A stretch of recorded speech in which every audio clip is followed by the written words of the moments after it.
আসসালামু আলাইকুম। আমার নাতির কাজ জানে মেকানিকি। এই যে আমরা পানির গিজার লাগাইছি, এখন গরম পানিতে নাইতে পারবো ইনশাল্লাহ, কোনো অসুবিধা হবে না।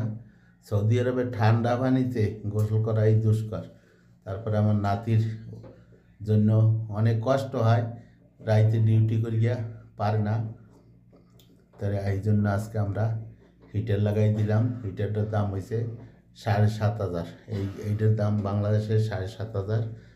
এই যে কারেন্ট দিয়ে দিল, মাশাল্লাহ মাশাল্লাহ। আমার নাতি তো অনেক কাম জানে, নাতি নানার খেয়াল নেয়। সবাই দোয়া করবেন নাতির জন্য। আমাদের গোসলখানায় কোনো হিটার ছিল না, আজকে লাগাই দিচ্ছি আলহামদুলিল্লাহ। দোয়া করবেন সবাই, নাতি যেন ঠিকভাবে গোসল করতে পারে। কষ্ট হয় নানার দিনের। এই যে নাতি, আমার নাতি এই যে কষ্ট হয়, এই জন্য লাগাই দিছি আলহামদুলিল্লাহ। ভালো হয় জানি চলে। ওকে, ধন্যবাদ।